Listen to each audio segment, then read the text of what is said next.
नमस्कार, आदाब। आप देख रहे हैं खबर अड्डा और मैं हूं आपके साथ सुम्बुलीरम। सुप्रीम कोर्ट के वरिष्ठ वकील कपिल सिब्बल ईडी सीबीआई चुनाव आयोग के खिलाफ जाएंगे सुप्रीम कोर्ट में। चुनाव आयोग को लेकर कपिल सिब्बल ने खोला मोर्चा, सुप्रीम कोर्ट के कटघरे में खड़ा करेंगे चुनाव आयोग को। जी हां दोस्तों, कपिल सिब्बल ने यह साफ कह दिया है कि चुनाव आयोग, ईडी, सीबीआई जैसी जितनी भी संस्थाएं हैं वो भाजपा द्वारा मैनेज कर ली गई हैं। इसके अलावा दोस्तों, कपिल सिब्बल भारत की मुख्यधारा की मीडिया पर भी हमला करते हैं और कहते हैं कि उनके खिलाफ भी याचिका दायर होनी चाहिए, इनका लाइसेंस रद्द होना चाहिए।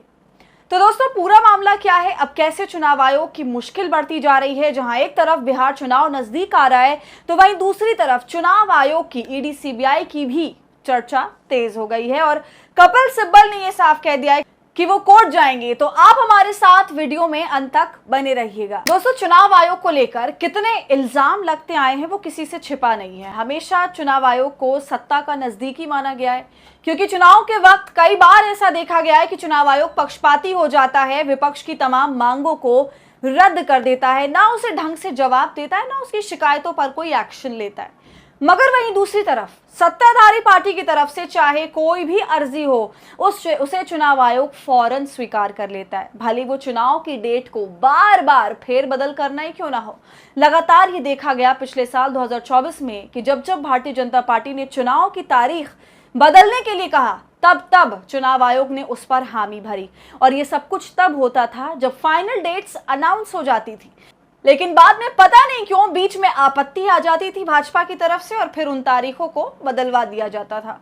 ये तो चलिए एक छोटा सा उदाहरण है। इसके अलावा ना जाने ऐसी कितनी बातें हैं जिनमें पक्षपाती होने का इल्जाम चुनाव आयोग पर लगा है, चाहे वो वोटर लिस्ट का मुद्दा हो या वोटिंग टाइमिंग खत्म होने के बाद भी लाखों वोट दर्ज होने का मुद्दा हो, जो आज तक ऐसे ही लटका हुआ है, जिस पर कुछ भी संज्ञान नहीं लिया गया। तो अब इन्हीं तमाम मुद्दों को मद्देनजर रखते हुए कपिल सिब्बल सामने आ गए हैं।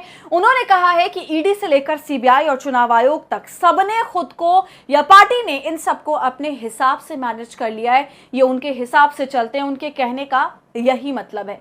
दोस्तों, विपक्ष द्वारा ये भी हमेशा आरोप लगता आया है कि किसी पर भी अगर दबाव बनाना हो तो भारतीय जनता पार्टी ईडी और सीबीआई को उनके पीछे छोड़ देती है।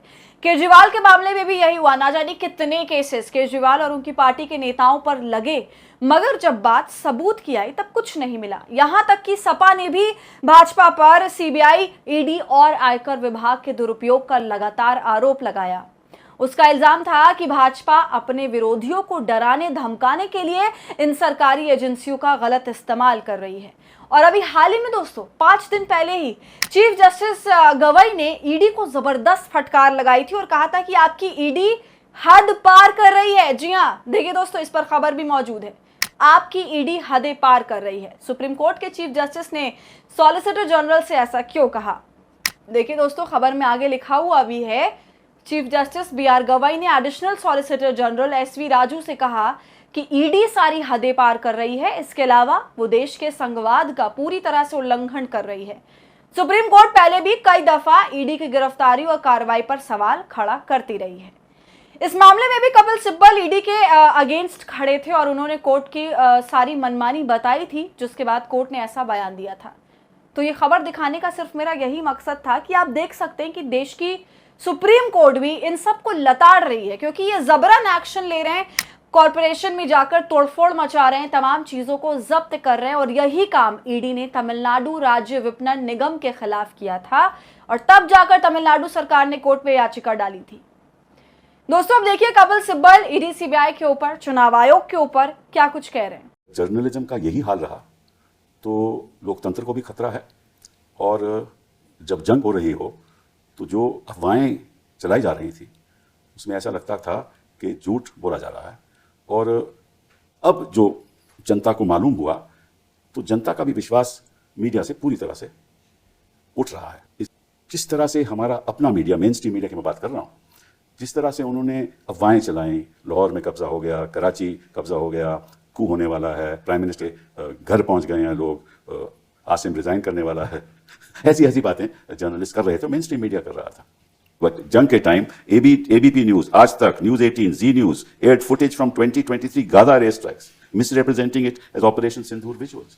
लेकिन ऐसे तो कभी हमने नहीं देखा, तो पहली बार देख रहे हैं अपनी जिंदगी में, थोड़ी बहुत जो रही अब तक है, मैंने ऐसा मीडिया कभी नहीं देखा। तो मेरे ख्याल 2014 के पास एक क्वालिटेटिव चेंज आया है हिंदुस्तान के मीडिया में, कुछ बाकी सारा कुछ मैनेज कर लिया और मीडिया को मैनेज करने की जरूरत ही नहीं है। 10 साल की ट्रेनिंग मैं तो सही कह रहा हूँ ना, उन्होंने क्या जरूरत है, जब आपने इलेक्शन कमीशन को मैनेज कर लिया, सारी संस्थाओं को मैनेज कर लिया, हर चीज में आप ईडी आपके साथ है उसको मैनेज कर लिया, सीबीआई को मैनेज कर लिया, सब तो आपने मैनेज कर लिया, तो जो मीडिया वो कहेगा यार सब तो मैनेज हो गया, मैं भी मैनेज खुद ही हो जाता हूँ। पिटीशन फाइल होती है कि ये लाइसेंस कैंसिल होना चाहिए, इन्होंने ये सब उल्लंघन किया, फाइल करके सुप्रीम कोर्ट में जाना चाहिए। और सुप्रीम कोर्ट मैं आज के दिन मानता हूं कि इसमें जरूर कोई ना कोई कदम उठाएगा, क्योंकि वही एक संस्था है जो बदलाव ला सकती है। आपने सुना, कपिल सिब्बल ने साफ कह दिया कि जितनी भी संस्थाएं हैं सबकी सब मैनेज्ड हुई हुई हैं, और इस तरह का बयान देना कोई छोटी बात नहीं होती। देश में क्या चल रहा है ये उसको दर्शाता है। और दोस्तों, इस पूरे मामले पर चारों तरफ से प्रतिक्रियाएं भी आ रही हैं। कपिल सिब्बल ने ना सिर्फ ईडी सीबीआई चुनाव आयोग को घेरा, बल्कि आगे वो गोदी मीडिया को भी जमकर घेरते हैं और कह देते हैं कि इनका भी यही हाल है। इसके साथ साथ सिब्बल ने बाकायदा नाम भी कॉल आउट किए हैं चैनल्स के। तो अब ऐसा लग रहा है कि वो वक्त दूर नहीं है जब इन सब के खिलाफ याचिका कपिल सिब्बल सुप्रीम कोर्ट में दायर करेंगे, क्योंकि वाकई ईडी सीबीआई चुनाव आयोग और इस गोदी मीडिया की हद पार हो गई है। और ये बीजेपी का एक तरह से तंत्र है, उसका टूल किट है जिसको वो इस्तेमाल करती है हर किसी के खिलाफ। और यही बात कांग्रेस की प्रवक्ता सुप्रिया सुनेत ने भी 2 महीने पहले कही थी कि ईडी का बुलावा भेजने वाले नरेंद्र मोदी ने ईडी को वास्तव में बीजेपी का फ्रंटल ही बना दिया है। ईडी का इस्तेमाल लगातार राजनीतिक विरोधियों को डराने धमकाने के लिए किया जा रहा है। वो इन सब बातों को लेकर एक आंकड़ा भी पेश करती हैं दोस्तों, जो खुद भारतीय जनता पार्टी ने ही संसद में बताया था। 2015 से अब तक 193 सांसदों, विधायकों और नेताओं के खिलाफ ईडी ने मामले दर्ज किए, लेकिन उनमें से सिर्फ 2 के खिलाफ आरोप तय हो पाए। सुना आपने, 2 के खिलाफ, मतलब 1%। तो लोगों को प्रताड़ित किया गया, परेशान किया गया, घंटों पूछताछ में बर्बाद किए गए, डराने का प्रयास किया गया, प्रभाव डालने का हर संभव प्रयास किया गया, स्वास्थ्य और उम्र का भी कोई लिहाज नहीं रखा गया। तो ये वाकई चौंकाने वाली बात है कि इतने सारे केसेस में सिर्फ 2 ही मामलों में सफलता मिली और बाकियों में सिर्फ डीलिंग बाजी की गई, सामने वाले को सिर्फ डराने के लिए। तो दोस्तों, आपका इस पूरे मामले पर क्या कहना है, हमें अपनी राय कमेंट कर जरूर बताइए। वीडियो पसंद आई हो तो इसे लाइक और शेयर कर लें। खबर अड्डा को यूट्यूब पर सब्सक्राइब